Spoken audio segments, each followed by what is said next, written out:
जय जय श्रीमन नारायण। मैं सीता श्रीनिवास। आज मैं आप सबको बताऊंगी शीतला अष्टमी की कथा। शीतला अष्टमी की कथा सुनाने जा रही हूँ। ध्यान से सुनिएगा और पूरा सुनिएगा। पूरा सुनने के पश्चात ही इस व्रत का और इस कथा सुनने का फल प्राप्त होगा। तो चलिए शुरू करते हैं। शीतला माता के पूजन संबंधी पौराणिक कथा के अनुसार एक बार एक राजा के इकलौते पुत्र को शीतला चेचक निकली थी। उसी के राज्य में एक काछी पुत्र को भी शीतला निकली हुई थी। काछी परिवार बहुत ही गरीब था, पर भगवती का उपासक था। वह धार्मिक दृष्टि से जरूरी समझे जाने वाले सभी नियमों को बीमारी के दौरान भी भली भांति निभाता रहा। घर में साफ सफाई का विशेष ख्याल रखा जाता था। नियम से भगवती की पूजा होती थी। नमक खाने पर पाबंदी थी। सब्जी में न तो छौंक लगता था और न कोई वस्तु भुनी तली जाती थी। गर्म वस्तु न वह स्वयं खाता और न ही शीतला वाले लड़के को देता था। ऐसा करने से उसका पुत्र शीघ्र ही ठीक हो गया। उधर जब से राजा के लड़के को शीतला का प्रकोप हुआ था, तब से उसने भगवती के मंडप में सतचंडी का पाठ शुरू करवा रखा था। रोज हवन व बलिदान होते थे। राज पुरोहित भी सदा भगवती के पूजन में निमग्न रहते थे। राजमहल में रोज कढ़ाई चढ़ती, विविध प्रकार के गर्म स्वादिष्ट भोजन बनते, सब्जी के साथ कई प्रकार के मांस भी पकते थे। इसका परिणाम यह होता कि उस लजीज भोजनों की गंध से राजकुमार का मन मचल उठता। वह भोजन के लिए जिद करता, एक तो राजपुत्र और दूसरे इकलौता। इस कारण उसकी अनुचित जिद भी पूरी कर दी जाती। इस पर शीतला का कोप घटने के बजाय बढ़ने लगा। शीतला के साथ साथ उसे बड़े बड़े फोड़े भी निकलने लगे, जिनमें खुजली व जलन अधिक होती थी।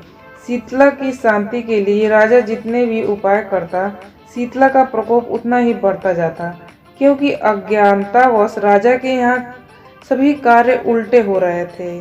इससे राजा और अधिक परेशान हो उठा।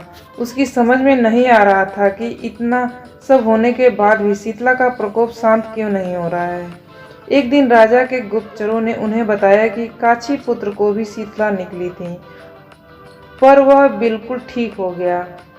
यह जानकर राजा सोच में पड़ गया कि मैं शीतला की इतनी सेवा कर रहा हूँ, पूजा व अनुष्ठान में कोई कमियां नहीं की, पर मेरा पुत्र अधिक रोगी होता जा रहा है, जबकि काछी पुत्र बिना सेवा पूजा के ही ठीक हो गया है। इसी सोच में उसे नींद नहीं आई।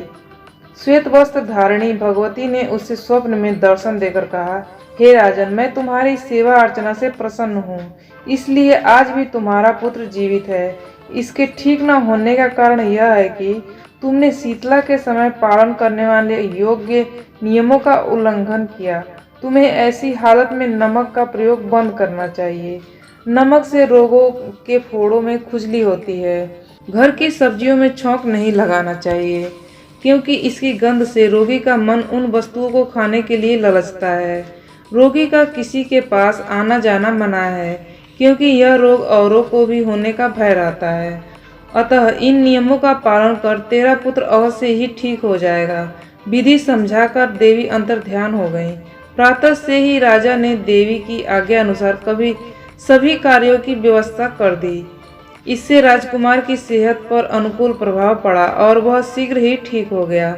इसी दिन भगवान श्री कृष्ण और माता देवकी का विधिवत पूजन करके मध्यकाल में सात्विक पदार्थों का भोग लगाने की मान्यता है।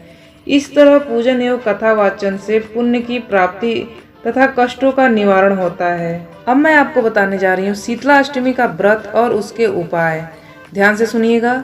शीतला अष्टमी का व्रत और पूजन अच्छी सेहत, खुशियाँ देने वाला माना जाता है।